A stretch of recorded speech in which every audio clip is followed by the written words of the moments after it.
बिस्मिल्लाहिर्रहमानिर्रहीम। अस्सलाम वालेकुम व्यूअर्स, क्या हाल है आप सबका। उम्मीद करती हूँ कि आप सब खैरियत से होंगे।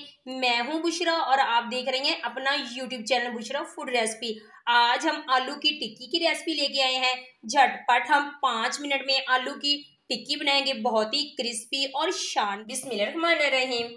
ये हमने आधा किलो आलू लिए हैं। इनको हमने बॉईल करके बाद में इस तरह छोटे छोटे पीसेस में काट लिया है। ये हमने एक अदद गाजर ली है, इसको भी हमने छोटे छोटे पीसेस में काट लिया है। ये हमने एक अदद बड़े साइज का प्याज लिया है, इसको भी हमने पीसेस में काट लिया है।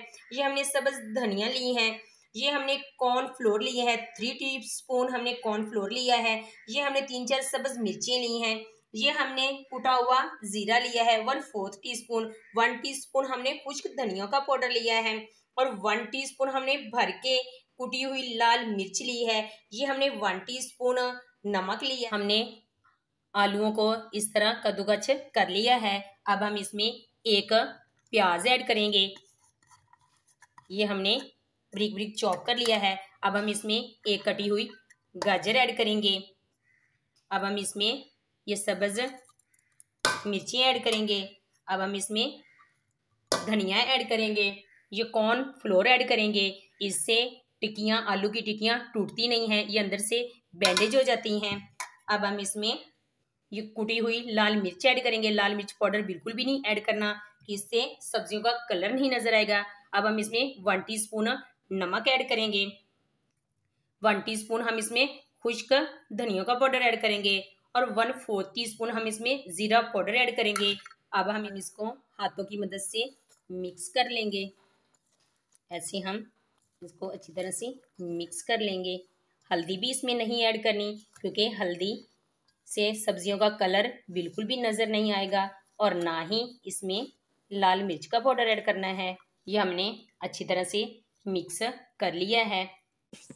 ये हमने मिक्स अच्छी तरह से कर लिया है। अब हम हाथों पे ऑयल लगाएंगे, आप घी भी लगा सकते हैं। अब हम इस तरह थोड़ा थोड़ा लेते जाएंगे और इसको क्रिस्पी टिक्की बनाते जाएंगे। पहले हम इसको अच्छी तरह से बैंडेज कर लेंगे। अब हम इसकी गोल गोल टिक्कियाँ बनाते जाएंगे। आपने हाथों से प्रेस करके अच्छे से टिक्की बना लेनी है। इस टिक्कियों को अंडे के साथ कोटिंग करने की कोई ज़रूरत नहीं है, क्योंकि इसमें मैंने कॉर्नफ्लोर ऐड किया है। अगर आपके पास कॉर्नफ्लोर ना हो तो आप इसकी अंडे के साथ कोटिंग कर सकते हैं, लेकिन मैंने कॉर्नफ्लोर ऐड किया है, इसलिए मैंने बिल्कुल भी अंडे की कोटिंग नहीं करनी, क्योंकि कॉर्नफ्लोर बैंडेज कर देता है। इस तरह हम सारी टिक्कियाँ बना लेंगे। ये हमने सारी टिक्कियाँ बना ली हैं। अब हम इसको फ्राई करते हैं। ये मैंने एक पैन लिया है, इसमें मैंने घी को गरम कर लिया है।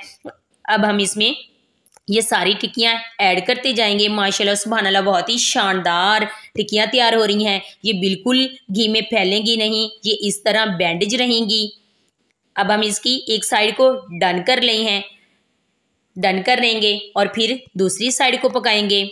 उम्मीद करती हूँ कि आपको ये रेसिपी ज़रूर पसंद आएगी। आप भी इस रेसिपी को फॉलो करके इस तरह की आलू की टिक्कियाँ, क्रिस्पी टिक्कियाँ आप अपने घर में तैयार कर सकते हैं। अब हम इसकी एक साइड को चेंज करेंगे। इस तरह हम इसकी साइड चेंज कर लेंगे और चेंज करने के बाद दूसरी साइड को डन करेंगे। एक साइड हमारी डन हो चुकी है। अब हम इसकी दूसरी साइड डन करेंगे। अब हम इसको निकाल लेती हैं, क्योंकि ये टिक्कियाँ पक चुकी हैं। रेसिपी अच्छी लगी हो तो वीडियो को लाइक करें, चैनल को सब्सक्राइब करें और बेल आइकन को भी ज़रूर प्रेस किया करें, ताकि मेरी हर न्यू आने वाली वीडियोस की नोटिफिकेशन सबसे पहले आप तक पहुंच सके। अब हम माशाल्लाह सुभानअल्लाह, बहुत ही शानदार टिक्कियाँ तैयार हुई हैं। अब हम इसे एक प्लेट में ऐड करते हैं। अब हम चलते हैं फाइनल लुक की तरफ। अब हम इसको तोड़ के दिखाते हैं। बिल्कुल इसका कलर अंदर से खूबसूरत सा नज़र आ रहा है। अगर आपको भी किसी रेसिपी की ज़रूरत हो तो चैनल में कमेंट्स कर दें, ताकि आपकी पसंद की रेसिपी बहुत जल्द बना सकूं। कमेंट बॉक्स में अपनी राय का इजहार ज़रूर किया करें और अगली वीडियो तक दीजिए इजाज़त। अल्लाह हाफिज़।